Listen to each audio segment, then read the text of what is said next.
Muy buenas tardes, bienvenidos un día más a Todo es Geopolítica, bienvenidos al programa en el que les contamos, repasamos y analizamos todo lo que está pasando en el tablero geopolítico. Estaban viendo la señal en directo desde Bruselas con el caos total, con el campo europeo que está estallando contra Bruselas, lanzando patatas contra el Parlamento Europeo. Enseguida les contamos qué está pasando en Europa en un momento en el que los líderes europeos debaten el uso de los activos rusos congelados. Así es como está parte de la población. Enseguida vamos a contarles esto, vamos a avisarles también, vamos a poner sobre la mesa cuál es la respuesta por parte de Rusia en un momento en el que el foco está puesto también en Venezuela. Ayer se rumoreaba que Trump iba a declarar una guerra total. Finalmente esto no sucedió, pero lo que sí que sucedió fue una respuesta por parte de Nicolás Maduro. El presidente venezolano carga contra Trump. Enseguida vamos a contarles esto, vamos a mirar también a lo que está sucediendo hoy en Europa, pero antes vamos a empezar con las últimas horas. Vamos a contarles que el jefe del Estado Mayor de las Fuerzas Armadas de Rusia, Valery Gerasimov, ha comentado hace escasos minutos la escalada de tensiones en Latinoamérica y la región Asia-Pacífico. Dice que la situación en América Latina se desarrolla en un contexto en el que Estados Unidos intenta lograr un dominio total de la región. Según Gerasimov, la situación más alarmante se ha desarrollado en torno a Venezuela, donde Washington se ha fijado el objetivo de destruir al presidente legítimamente electo del país. Dice, mientras tanto se están tomando medidas para bloquear el tráfico marítimo y los vuelos aéreos en la región, lo cual viola el derecho internacional. Dice Gerasimov que en la región Asia-Pacífico la situación se deteriora constantemente. En este contexto detallaba que también están teniendo una influencia clave las actividades de Occidente, basado en el aumento de su presencia militar y el desarrollo de una red de alianzas de baja geometría centradas en Estados Unidos. Rusia advirtiendo sobre las acciones de Estados Unidos en Venezuela, mientras el presidente venezolano Nicolás Maduro ha lanzado un desafío a Estados Unidos. Asegura que cualquier intento de cambio de gobierno en Venezuela será un fracaso. Dice que un gobierno títere no duraría ni 47 horas, es lo que apuntaba en un evento retransmitido por la cadena estatal. Maduro acusaba a Washington de pretender convertir Venezuela en una colonia mediante la imposición de un gobierno que, según sus palabras, entregaría la soberanía y las riquezas nacionales. Le hago mi llamado, ratificado con amor profundo de gran colombiano que me siento, al pueblo de a pie de Colombia, a sus movimientos sociales, a sus fuerzas políticas, a los militares de Colombia que conozco muy bien.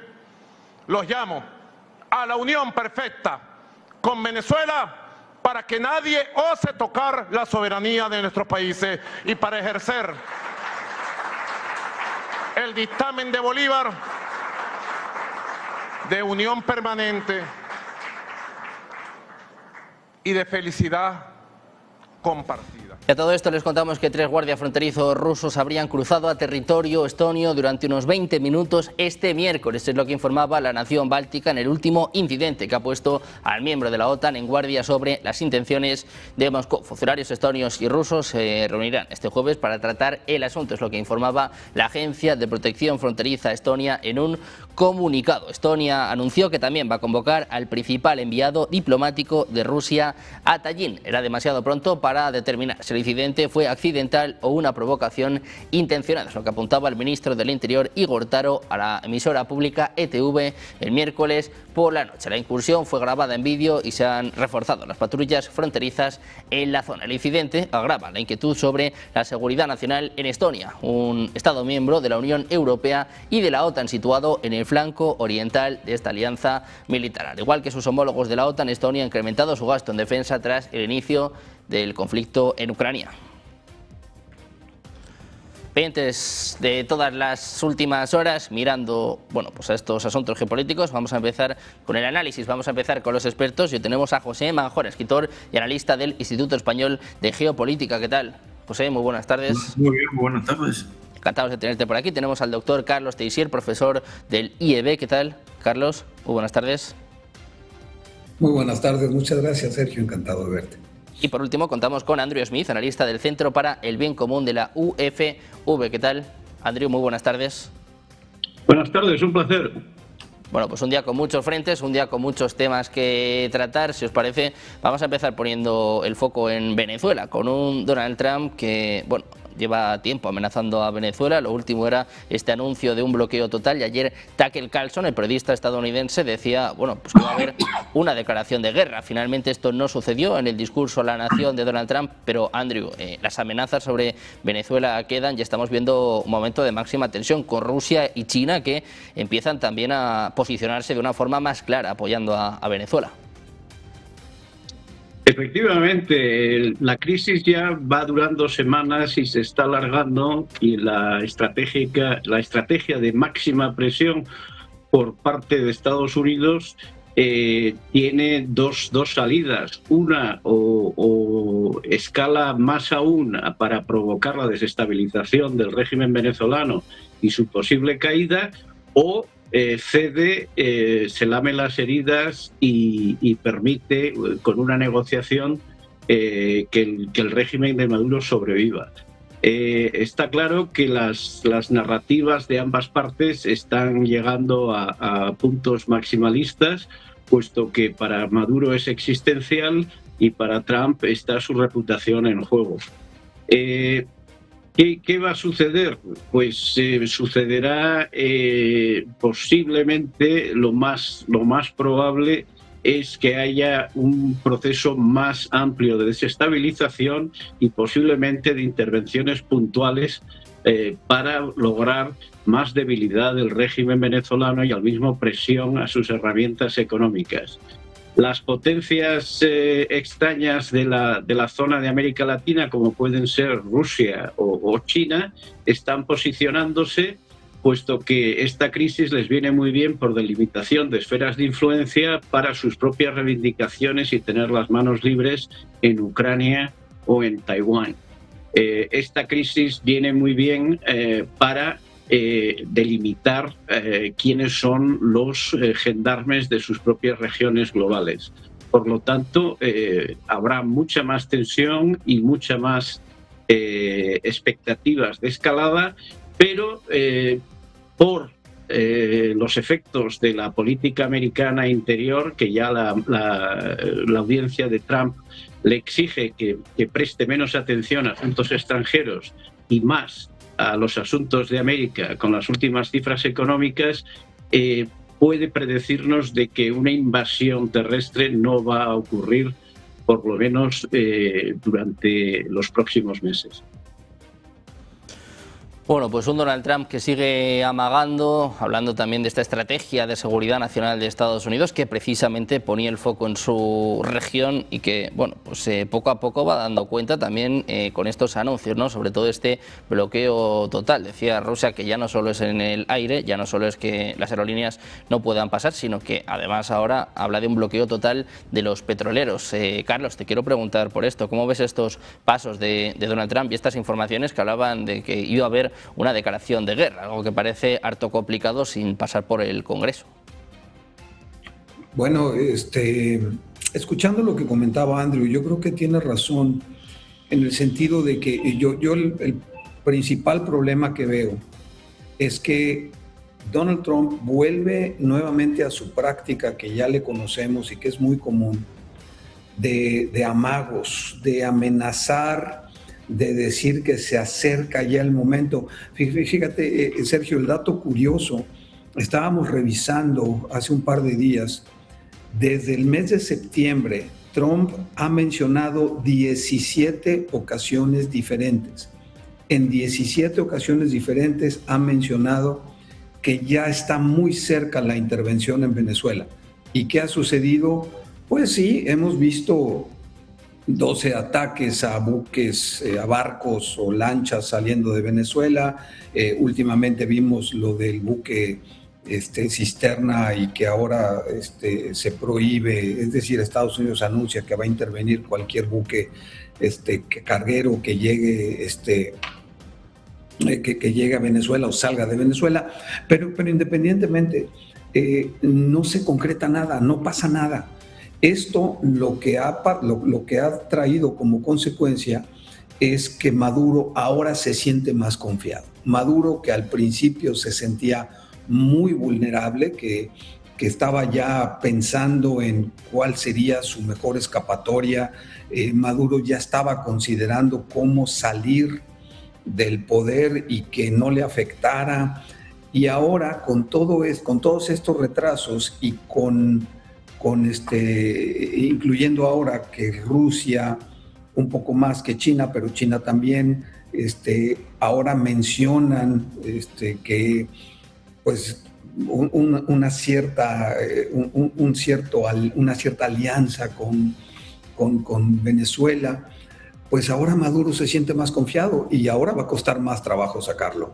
Entonces, el discurso del señor Trump, por un lado, no coincide con todo el movimiento y el poderío militar que Estados Unidos está demostrando en la zona. En otras palabras, creo que el principal problema por el cual Maduro hoy se siente mucho más seguro, donde Maduro hoy se siente mucho más confiado y donde Maduro ahora responde de esta manera, se lo debemos al discurso del señor Trump. Eso es lo que yo pienso. Bueno, pues te quiero preguntar a ti también por esto, José. Un Maduro al que vemos, es verdad, cada vez más tranquilo, cada vez también más desafiante hacia Estados Unidos. Hablaba de piratería, hablaba de robo en las últimas horas y también, bueno, pues está viendo como sus principales aliados, léase, tanto Rusia como China, están saliendo al paso. Ayer hablaban Wang Yi, también hablaba Lavrov, hoy hemos visto a Peskov respaldando a Maduro. Claro, así también es más fácil, ¿no? Parece que Rusia y China se están volcando incluso más con Venezuela que en su día con Irán. No, yo creo que Irán estratégicamente es mucho más importante para Rusia y China que Venezuela. Lo que pasa es que Venezuela, desde el punto de vista de los BRICS, es un país decisivo.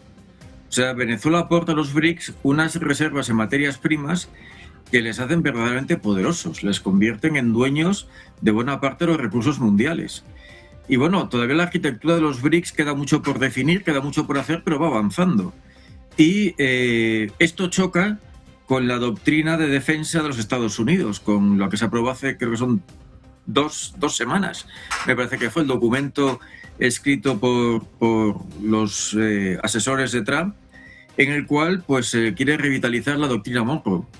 Entonces, bueno, Estados Unidos tiene un problema, porque si Maduro sale con bien de esta crisis, la pérdida de prestigio de Estados Unidos y por contra, de repente vamos a ver un personaje de cualidades más bien mediocres como Maduro, convertido en una especie casi de Gamal Abdel Nasser o de Fidel Castro. Es decir, como Maduro salga con bien de todo esto, el enchufe de adrenalina que se le da al nacionalismo iberoamericano es muy, muy potente. Y además, yo creo que la intervención militar es muy arriesgada porque, para empezar, ahora mismo no sabemos qué es lo que le están dando China, Irán y Rusia a los venezolanos. Los últimos escenarios en el Mar Negro y en el Mar Rojo, en los que, bueno, con drones, con misiles y con armas muy ligeras y muy baratas, se puede hacer mucho daño a grandes flotas de superficie, como hemos visto en el caso de la flota rusa o de la espantada que dio la flota americana del Mar Rojo con los yemeníes. La operación aeronaval puede presentar gravísimos riesgos, porque realmente es que no sabemos qué es lo que tienen los venezolanos entre manos.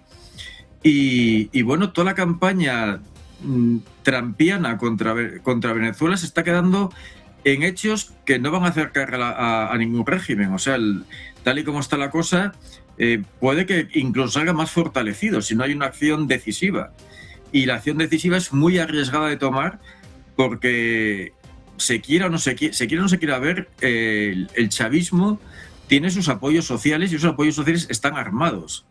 Es decir, que se podría desencadenar una verdadera tragedia en Venezuela si las operaciones fracasan o se salen de control. Por lo tanto, yo creo que estamos en una situación que cada vez es más difícil para Trump y cada vez es más fácil para Maduro, que además, bueno, sabe que, aunque es muy difícil que le pueda llegar una ayuda efectiva de los aliados de los BRICS, porque tanto Irán como Rusia como China le pillan muy lejos y muy a trasmano. Venezuela está en el Caribe y eso es un lago estratégicamente controlado por Estados Unidos. La capacidad venezolana de resistir también puede ser decisiva, porque recordemos que todos los gobernantes que se han plantado frente a Trump y no han cedido han visto cómo el globo americano se desinflaba. Solamente Europa, que cedió, pues ya hemos visto el tratado maravilloso comercial que ha firmado, que es de una auténtica, bueno, es un auténtico desastre, ¿no?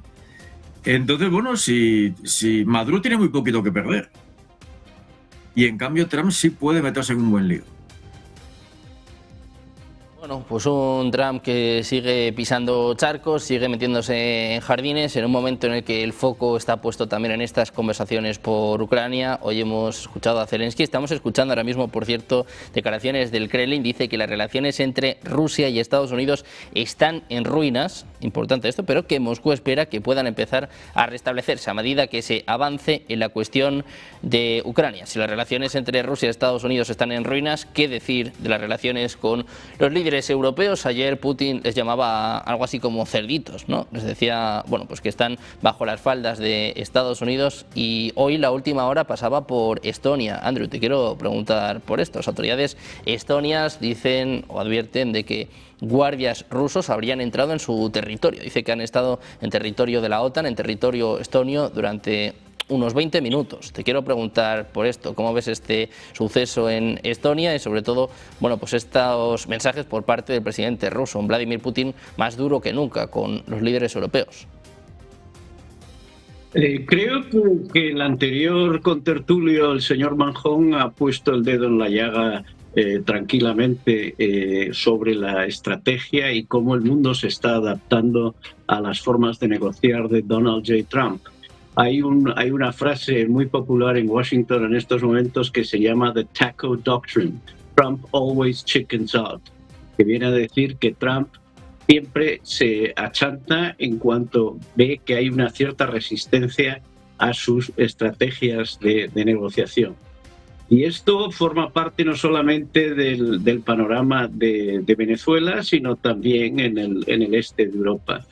La actuación de Rusia en territorio estonio, o en el espacio aéreo del Mar del Norte, o en el Ártico en Noruega, o con barcos fantasma, etcétera, es el juego del ratón y el gato que llevan la OTAN con Rusia desde hace ya casi 75 años, 80, en el cual son pruebas para ver la fortaleza de reacción del contrario, ver los análisis de inteligencia, la alerta, cómo responden hacia ciertas penetraciones en los intereses ajenos, y una muestra de la resiliencia o de la fortaleza de la respuesta y la cohesión de los aliados.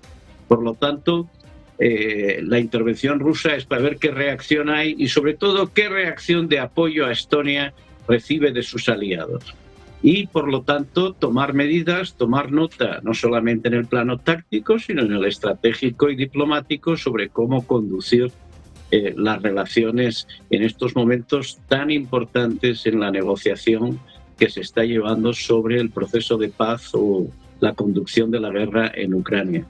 Las declaraciones retóricas y altisonantes de ambas partes es parte del ritual de preparación y coacción, y posiblemente que hay una palabra inglesa que es bullying, de intentar impresionar al contrario para que se ajuste y se comporte de una manera que tú quieres que se comporte en este momento. Intimidación puede ser la palabra correcta, no sé si me corregirán mis contertulios. Por lo tanto, en estos momentos en que es muy importante la percepción que unos tienen de otros, se está intentando medrar e intimidar para así formular y volver todo a lo más básico. Mi comportamiento te disuade a ti para que no hagas lo que tú quieres hacer y que tu comportamiento se modifique para que yo consiga mis intereses en los procesos negociadores que existen en este momento. Pues en esas estamos, que es como se diría en boxeo, un tanteo para ver cómo están el contrario, por dónde tiene sus puntos vulnerables, y asimismo en lograr el éxito en el proceso negociador vigente. Un punto final es Las negociaciones que se están haciendo ahora están ocurriendo en dos baremos completamente, o sea, dos perspectivas completamente distintas. Lo que los europeos no se han dado cuenta, y tampoco los ucranianos, es que Estados Unidos ya no piensa como antes. Su actor es transaccional y la doctrina ha reflejado sus intereses, que no tienen nada que ver con sus intereses anteriores. Para Trump, y como persona comercial y hombre de negocios, ve que la guerra es una pérdida de tiempo y una pérdida de recursos que podían ser utilizados para hacerse ricos mutuamente. Y por lo tanto, la piedra en el zapato para conseguir la paz y hacer grandes acuerdos entre Estados Unidos y Rusia y China es problemas como Ucrania, que se niegan a acceder a una paz, condiciones que sean, para llegar a los grandes acuerdos que son comerciales y estratégicos para hacerse buen negocio y hacerse ricos mutuamente. Esto es lo que todavía no entienden los ucranianos y no entienden los europeos, pero sí han logrado entender los rusos y los chinos, y parece ser que Maduro empieza a comprender también esa manera de pensar de los americanos y les está tomando la medida en esta crisis actual. Pues Carlos, lo mismo te quiero plantear, estos mensajes por parte del presidente ruso, que ayer cargaba contra los líderes europeos prácticamente de la misma forma que nos tiene acostumbrados ya su homólogo estadounidense. Parecía un poco los mensajes que suele lanzar Donald Trump en un momento en el que, como decía, la mirada está puesta en Estonia, que está diciendo que 3 guardias rusos habrían entrado en su territorio. Sí, Sergio, gracias. Mira, primero, la parte esta de los guardias rusos entrando en el territorio de Estonia. Yo la verdad estuve revisando todo lo que pude al respecto de la documentación y la narrativa de cómo fueron los hechos. Honestamente, yo lo veo como un incidente completamente fuera de contexto, es decir, no creo que se trate de absolutamente ninguna movilización militar, ni tampoco de tratar de invadir terreno del enemigo o de realizar labores de espionaje. No lo vi por ningún lado. 3 guardias que iban en un aerobote de estos que tienen camas inflables abajo, llegan a un muelle, se bajan del bote, cruzan la línea por escasos minutos, regresan al muelle, regresan al bote y se regresan. Todo esto en un esquema de no había ninguna instalación importante, no hay ninguna cuestión militar ahí. No le veo trascendencia, honestamente. Puede ser que me equivoque, por supuesto. No le veo más allá. Ahora, sí importante las declaraciones de Putin, sobre todo porque, a diferencia de lo que yo decía hace rato, que estamos acostumbrados a que el señor Trump dice 80 veces las cosas y nunca las cumple, el señor Putin nos tiene acostumbrados a lo contrario. Entonces, ya lo dijo el señor Putin, se va a acabar la guerra el día que sucedan estas cosas. Estados Unidos ya asumió la postura. Hay un dicho norteamericano muy famoso que usan mucho los abogados de I rest my case, ¿no? De plano yo ya no voy a hacer nada porque no va a funcionar esto. Yo creo que Estados Unidos ya no va a tomar cartas en el asunto. Creo que ahora el balón está en la cancha de Europa. Ucrania pues está esperando a ver quién le va a apoyar para poder salvar su territorio, cosa que no creo que suceda. Y el señor Putin ya amenazó que si no se alcanza la paz en un corto plazo, pues seguramente esto traerá como consecuencia mayor pérdida de territorio por parte de Ucrania. Y estas palabras de Putin hay que escucharlas y no hay que dejarlas sobre la mesa. Entonces, ¿Qué va a hacer Europa nuevamente? Europa está esperando que Estados Unidos actúe para poder actuar junto con Estados Unidos en Ucrania. Yo siento que Estados Unidos ya lo pasó al cajón de los asuntos para resolver después. No está en las prioridades de Estados Unidos. Además, acordémonos que anoche, cuando el señor Trump estaba haciendo su diatriba de mentiras que dijo de los logros de su gobierno, uno de los grandes logros es, dijo que había acabado con 8 guerras. Pues en su mente él ya acabó con esa, o sea, no sé cómo le hizo, pero en su mente él ya terminó con esa guerra.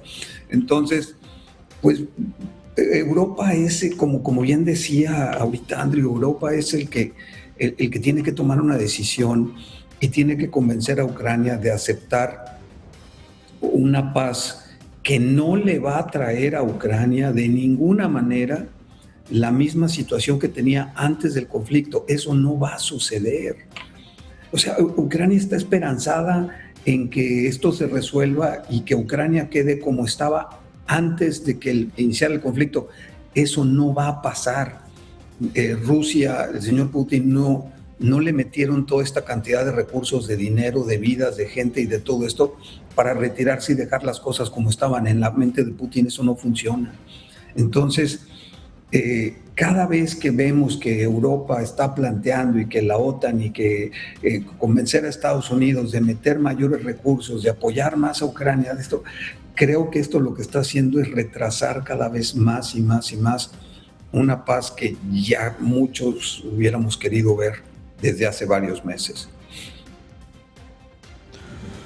Bueno, pues pendientes de las palabras del presidente ruso, pendientes de Vladimir Putin, vamos a mirar más últimas horas importantes, un momento en el que el foco está puesto en Ucrania, pero un momento en el que tenemos que mirar rápidamente a Estados Unidos. Les tenemos que contar que el secretario de Estado estadounidense, Marco Rubio, acaba de anunciar sanciones contra otros 2 jueces de la Corte Penal Internacional, Gocha Lorquipaniche y el de Benesaren Dandin. Es el anuncio que está haciendo en estos momentos el gobierno de Estados Unidos, que intensifica su presión sobre la Corte Penal Internacional. Anunciaba sanciones dirigidas a 2 jueces más de la CPI. Estas medidas se suman a una serie de acciones recientes que buscan limitar la capacidad de la Corte para investigar a ciudadanos de Estados Unidos y también aliados estratégicos, sobre todo Israel. La decisión refleja un endurecimiento en la política exterior de Washington hacia organismos internacionales que considera que podrían interferir con sus intereses geopolítico. Los expertos advierten que estas sanciones podrían tensar aún más la relación entre Estados Unidos y la Corte Penal Internacional, marcando un precedente preocupante para la independencia judicial de tribunales internacionales. En los próximos días se espera que se anuncien nuevas medidas contra otros funcionarios de la Corte Penal Internacional. Se espera un patrón de confrontación sostenida. Pendientes de esta última hora, de este nuevo golpe de Estados Unidos a la justicia, en este caso a la Corte Penal Internacional, nosotros vamos a seguir mirando a la última hora en torno a la guerra en Ucrania, con el presidente ruso que carga contra los líderes europeos y con estas alarmas en Estonia. José, quiero saber cuál es tu opinión de estos 2 asuntos. Bueno, todo esto está incluido dentro de una campaña en la que se mezclan la guerra y los golpes de efecto. No es casualidad que esto coincida con un ataque contra la flota rusa, contra un submarino ruso, y sobre todo con el asalto, con el intento de retomar Kupiansk por los ucranianos. Ahora mismo la situación de Ucrania es bastante crítica y necesitan dar señales de que son todavía capaces de poder por lo menos dar un golpe de la mesa en el campo, y sobre todo en el campo de batalla.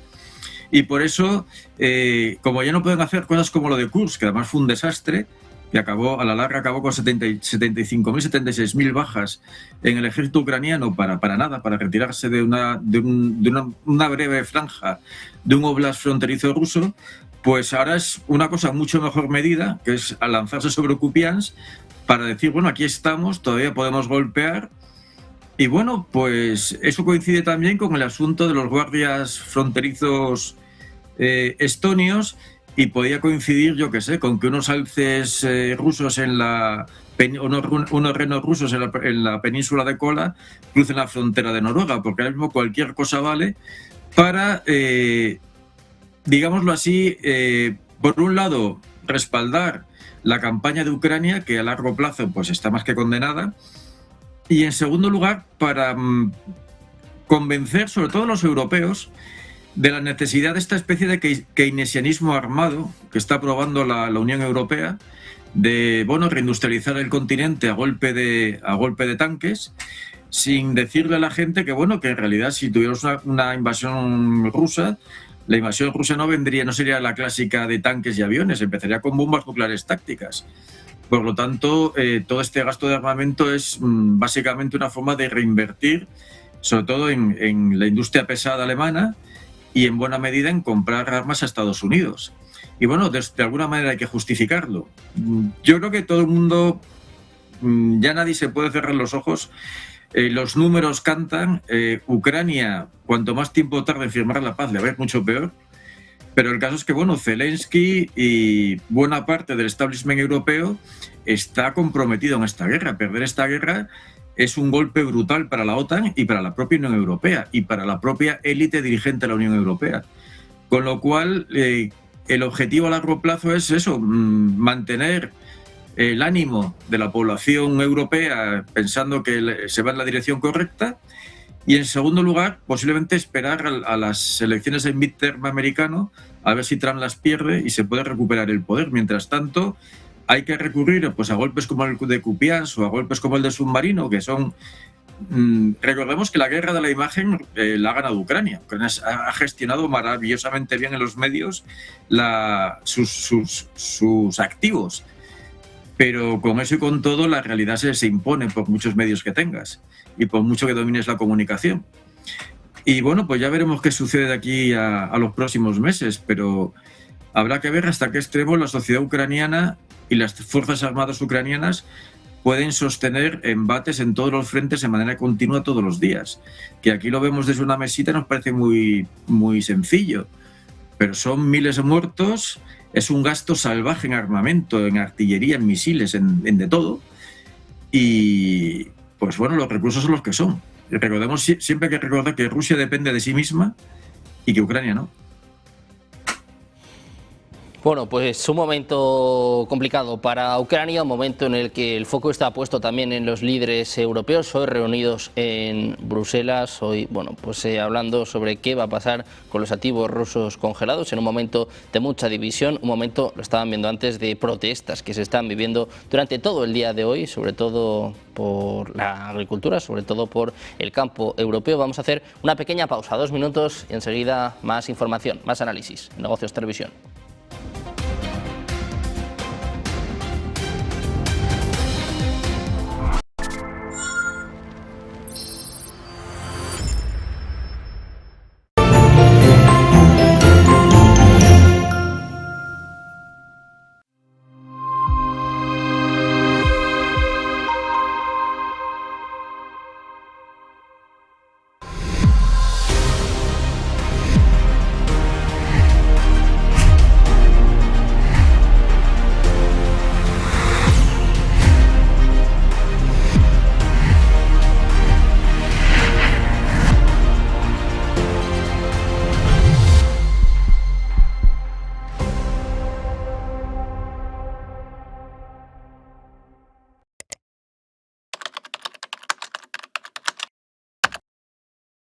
Buenos días, 8 de la mañana es la figura de Charlie. Buenos días, 8 de la mañana, dicen que al oro le han bajado a la tierra después de la jornada de ayer. Seguimos en Negocios Televisión. Mañana continuamos en Negocios Televisión. Sean bienvenidos de nuevo a Negocios Televisión. Negocios Televisión. Sobre todo intentando ver lo que Europa está poniendo encima de la mesa en esos ejercicios militares.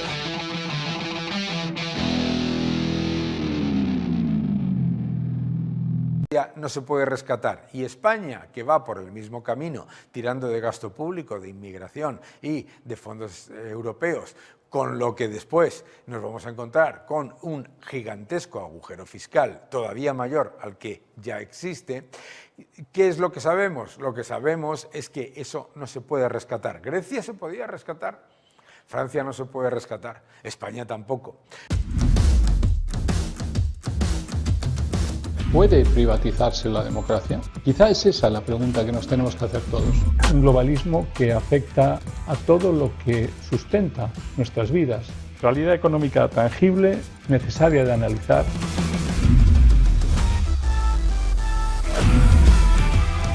Esa necesidad de analizar el globalismo desde el punto de vista absolutamente económico, tangible y real.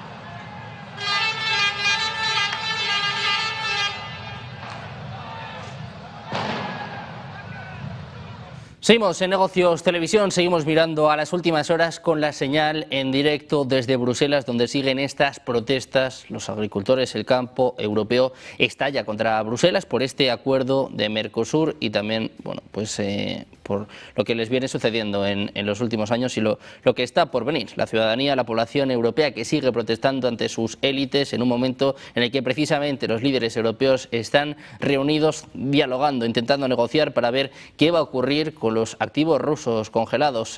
Andrew, me gustaría preguntarte también por esto. Vemos cada vez más división. Hemos visto a Rusia que está denunciando ante las autoridades.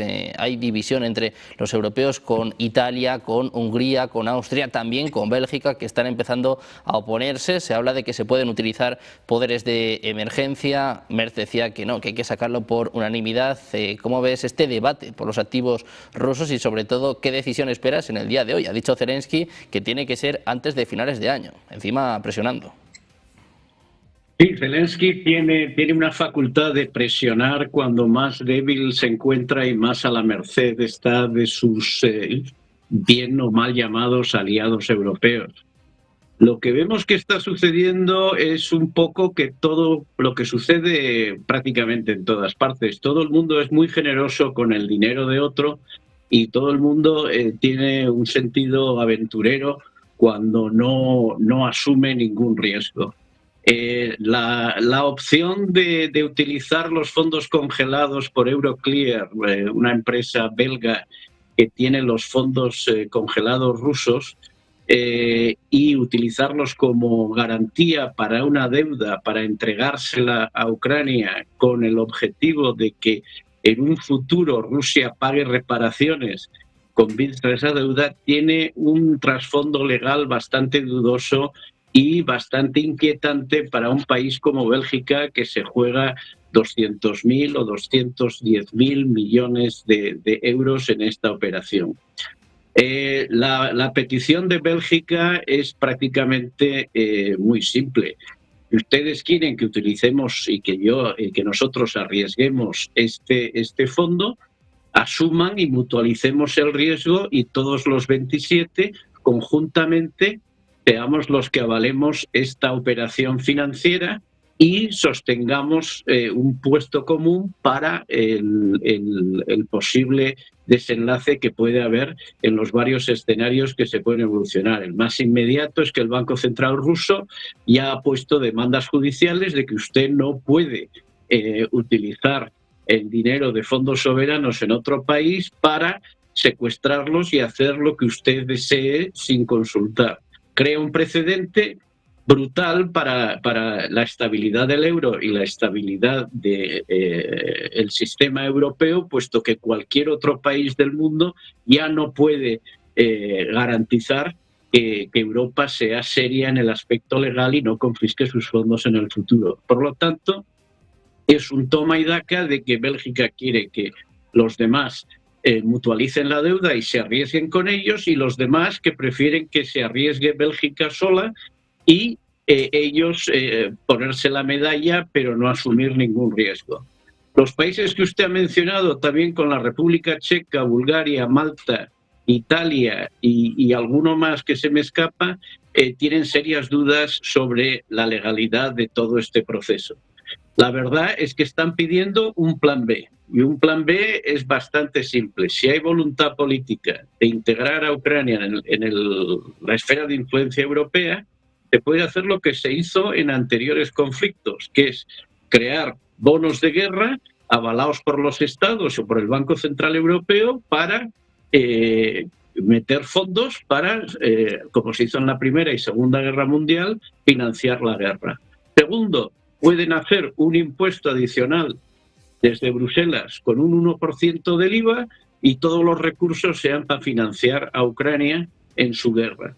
Esto quiere decir que trasladaría dos mensajes: la voluntad política de los países de apoyar a su aliado y, segundo, mentalizar a la población europea de que la política de apoyar a Ucrania hay sacrificios y que tiene que la seguridad y defensa de sus valores y de Europa y de lo que consideran tiene un coste por lo menos financiero y no ya en proyección de vidas o de intervención militar. Por lo tanto, ¿van a presionar a Bélgica para que acceda? Yo lo veo muy complicado y, por supuesto, los alemanes y los franceses, sobre todo, lo que no pueden es crear un precedente en el cual se pueda intimidar por un voto de mayoría a un miembro del grupo para conseguir unas acciones, porque este es un precedente que se le puede volver contra ellos en cualquier decisión del futuro. Y lo estamos viendo en las protestas que usted mencionó al principio de los agricultores. Hay una iniciativa en los nuevos presupuestos comunitarios de amalgamar la política agrícola y los fondos de cohesión en una sola partida y darlos exclusivamente a los Estados miembros para que ellos lo utilicen como quieran dentro de sus propios estados. Por lo tanto, ya no serían fondos agrícolas o de cohesión, sino que sería una transferencia de recursos de vuelta para que cualquier país utilice ese dinero para lo que le venga políticamente en el momento actual. Por lo tanto, estamos viendo una manipulación de los instrumentos y de los procedimientos europeos para conseguir unos fines que, al final, yo lo resumiría como una vuelta a lo que decía Lord Ismay, que es ganar tiempo y esperar que algo o alguien nos solucione a los europeos los problemas mientras nosotros no arriesgamos sobre el tema. Y mantener a toda costa a los americanos involucrados en la seguridad europea y que no decida Trump que se ha cansado y que se va, porque entonces ya no sería un problema teórico, sino que sería un problema real con unas decisiones que ni las élites ni las poblaciones están dispuestos a afrontar en el continente europeo. Bueno, pues un momento importante para Europa, un momento que, como bien dice Andrew, puede marcar un precedente, en este caso peligroso, en este caso bastante negativo. Carlos, te quiero preguntar por esto, porque hoy decía von der Leyen que no se va a ir de Bruselas, que no se va a ir nadie hasta que no se alcance un acuerdo. El problema es cómo se va a alcanzar este acuerdo, ¿no? Básicamente, si se van a utilizar o no estos poderes de emergencia. Mira, yo creo, Sergio, que el principal problema de esto que estamos viendo es que se puso el asunto sobre la mesa. Es decir, al ponerlo sobre la mesa, ya entra entonces la gran necesidad de decidirlo a favor o en contra. Es decir, o dices que sí o dices que no. Y entonces Rusia está al pendiente. Yo me quedo con una declaración que hizo el primer ministro de Hungría, donde dice que utilizar estos fondos congelados sería una declaración de guerra a Rusia y de alguna manera creo que, aunque no en forma completamente tácita, pero creo que sí. Entonces, lo que tendríamos ahora es un enfrentamiento entre Rusia y la Unión Europea, donde pues ambos están midiendo fuerza y ahora la Unión Europea tiene que decidir si lo autoriza, sabe que Rusia va a tomar represalias al respecto, y si la Unión Europea decide que no, entonces ya queda el antecedente de que la Unión Europea simplemente se retiró de una posible complicación aún mayor con Rusia, y eso obviamente terminaría dándole más fuerza a Putin. Entonces, más allá de la decisión que sí se va a tomar en un sentido o en otro, el problema es que ya se puso el asunto sobre la mesa y no se ve bien ninguna de las dos soluciones, ninguna de las dos posibilidades. Ahora, por otra parte, yo insisto en tomar en cuenta la profundidad de los mensajes de Putin. No es que yo crea que Putin esté completamente decidido a llevar esto hasta las últimas consecuencias, pero Putin es muy calculador. Para cuando dice algo es porque hay una razón de peso detrás para decirlo. Entonces, no veo un final de la guerra en donde simplemente por el enfrentamiento militar entre ambas partes una gana más terreno que la otra y al final entonces una se declara vencedora y la otra se declara vencida y entonces ya entra el proceso de reestructuración y todo esto. Eso no va a pasar en el conflicto Ucrania-Rusia. No es ese el fin de la guerra que vamos a ver. No se ve un acuerdo de ninguna manera. Entonces, más bien creo que, y es mi opinión muy personal, en este momento deberíamos estar preocupados porque no escale más todavía el conflicto y se junten 5 o 6 conflictos en el mundo. Y sin ganas de desviar la atención del tema que nos ocupa hoy, yo sí quisiera poner sobre la mesa que hay un asunto más delicado todavía, y es esa autorización de Estados Unidos para apoyar el enviar armamento militar hasta por $11 billones, venderle armamento de guerra hasta por $11 billones a Taiwán. Eso salió apenas hace algunas horas y honestamente yo no sé qué respuesta va a tener China al respecto de esto. Y esto complicaría todavía muchísimo más el escenario geopolítico, donde lo que tenemos que hacer ahorita es empezar a apagar estos fuegos regionales que van saliendo, en lugar de dejarlos que crezcan y que a la hora de la hora se nos convierta esto en un incendio de 8 o 9 frentes diferentes que no vamos a poder controlar en el contexto internacional.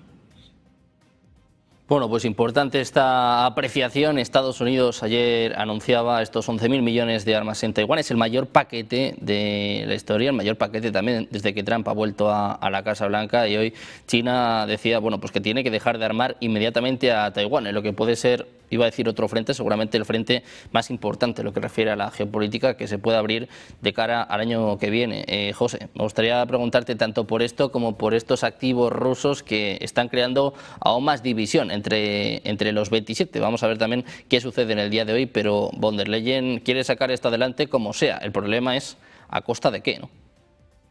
Bueno, pues a costa, para empezar, del euro, que difícilmente va a poder sobrevivir a la falta de credibilidad que va a tener la Unión Europea si hace estas cosas. Recordemos que los fondos soberanos de un país, por ejemplo, yo qué sé, en la Primera Guerra Mundial, los bienes de los ciudadanos alemanes en Francia, eso se congela mientras dura el conflicto y luego, si esa parte ha perdido la guerra, pues normalmente eso entra dentro del campo de las indemnizaciones. Es decir, la tradición internacional es que el que pierde paga, pero Rusia no está perdiendo. Y luego tenemos otra cosa que nos tendría que llamar la atención.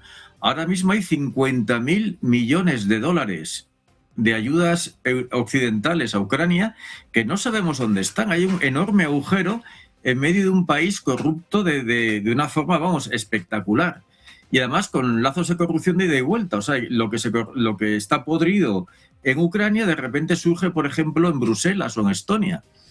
Entonces, bueno, meternos en este lío de darle 300.000 millones de dólares a un país que es el más corrupto de Europa, pero bueno, y de los más corruptos del mundo, pero vamos, de manera casi de récord mundial. Hay que leerse los informes del Tribunal de Cuentas del año 2021, del Tribunal de Cuentas de la Unión Europea, que desaconsejaba vivamente meterse en líos en Ucrania, que hasta que Ucrania no mejorara sus condiciones de transparencia era una locura meter dinero allí. Y bueno, pues las condiciones de transparencia ahora son sencillamente inexistentes. Y ya estamos viendo el partido que está sacando la CIA a la NABU, a la Agencia Anticorrupción Ucraniana, sacando, bueno, el inodoro de oro del señor Mindich, las mordidas de Yermak, las de Umarov, etcétera. Y lo que queda por ver. Entonces, bueno, no sé yo si somos conscientes de con quién nos estamos jugando los cuartos, pero es gente con la que no conviene ir, vamos, ni a heredar. Y segundo, Rusia, a lo largo de su historia moderna, yo creo que ni siquiera en la guerra perdida con Japón, Rusia jamás ha pagado indemnizaciones, nunca. Las únicas que yo creo que firmó fueron en Brest-Litovsk y aquello duró unos meses, porque el tratado se vino abajo con el hundimiento del Imperio Alemán.